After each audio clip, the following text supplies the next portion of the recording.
somewhere deep in your heart, you have to have that resolve to do what you think is right. And I really firmly felt that if I told the American public what I've been telling my family, that we would be doing the right thing. Answers to the apple juice controversy. Dr. Oz is here at Channel 7. You'll hear what he's saying about his show that made some big waves. Dr. Mehmet Oz is here at Channel 7 to promote his new season, which is now airing weekdays at 4 p.m., right before our newscast. He's here with us now. We're going to talk about your show in just a minute, but of course, you know, timing is everything, and you're in town, and 48 hours later, after the show ran, Dr. Oz, I just wonder do you have any regrets about the show, about the way the research was done, about the way everything was presented? No regrets whatsoever. I'm very comfortable. We did a ton of homework on this. I mean, spent a good part of the summer making sure we had all our issues lined up. Listen, you don't want to risk your reputation. No.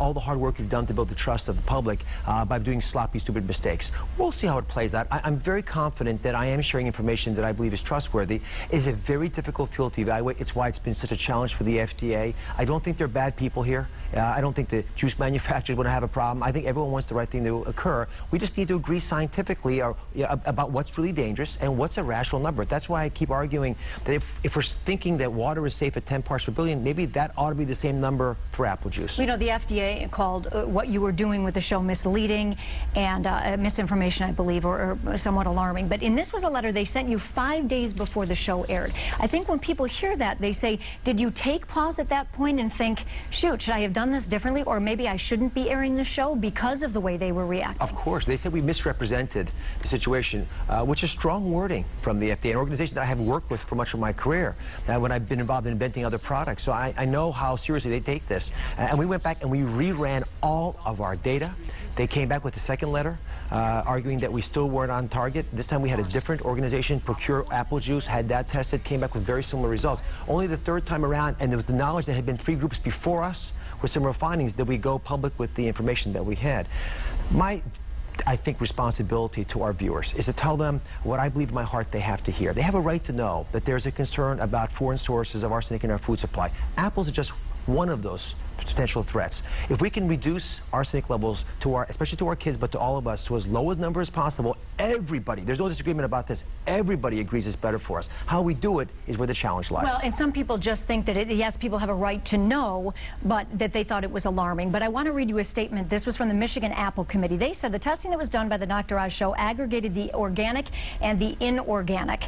It's very disappointing to have this issue handled, they said, on an emotional level rather than through a science-based discussion. You really argue with that, though, because you don't see quite the line that they see between those two. The FDA and some of our critics have stated that we should look only at inorganic arsenic levels. The assumption there, logically, is that organic arsenic is safe. That is just not true.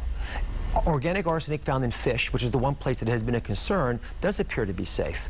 But even the website of the CDC, which is a very trusted organization that is also a governmental agency, argues that we just don't know that much about organic arsenic. Organic arsenic changes. There are probably 50 different types. It's really hard for anybody to argue that it's safe. In fact, many toxicologists would argue that some types of organic arsenic are actually more toxic than inorganic. So the reality is, why would we play with this game? The ideal amount of arsenic in our lives is 0. That's impossible. Right. It's naturally present in the environment. Let's just try to get it as low as feasible. And if we've gone to huge efforts, as we have here in Michigan, to reduce the amount of arsenic in the water, you've limited the amount of arsenic in pesticides, and that made it more expensive for your apple growers to grow their apples. If folks can grow apples for cheaper in other countries because they are still using arsenic-based pesticides, and they can sell those same apples to us, well, we just penalized ourselves without gaining anything. Before you go, because I do want to give us time to talk about, because we've talked so much about this subject, about your show and about this upcoming season and what you hope to bring to our viewers, because we're so excited to have you here as part of the family. I feel like family here. I mean, culturally, it's been such a beautiful time visiting you here in Detroit. I love the station. Absolutely fantastic experience for me. And I must say, I know how many people watching me right now are in pain in their lives. They feel left behind, forgotten. They don't feel like they have a voice anymore. And I understand why they're feeling that pain. And I think my responsibility, and I've gotten this from the best, this is my Oprah's lesson to me, is to go into people's homes as a guest, because I am your guest. You're inviting me in every day at 4 o'clock, and spend a little time with you, giving you the belief and the comfort that you can make a difference in your own life. What hope is about is not a good outcome happening to you. Hope is not about praying for some money or getting over an illness because you think it might happen. Hope is about making sense with what's going on in your life. My show hopes to give you just that. If you can make sense of the world around you, you can control the world inside of you, and that's what true health is all about. Yeah, we're so excited to have you here and to spread that message each day at 4 o'clock. So thank you so much for taking the time, being with us today, and taking the time to talk to our viewers. Well, thank you. My one request of everybody is that when folks hear something that's valuable to them, that changes their life, please share that information with the people you love. Let's spread the word. Absolutely. Then if this many people watch, this many people are affected, right? Exactly. Dr. Mehmet Oz, thank you so much. And again, you can watch the new season of the Dr. Oz Show weekdays at 4 o'clock right here on Channel 7. And then, of course, join us for Action News at 5. Diana? Oh, great spending time with Dr. Oz today. Approachable, just very easy to talk to on any subject. Thank you, Joanne.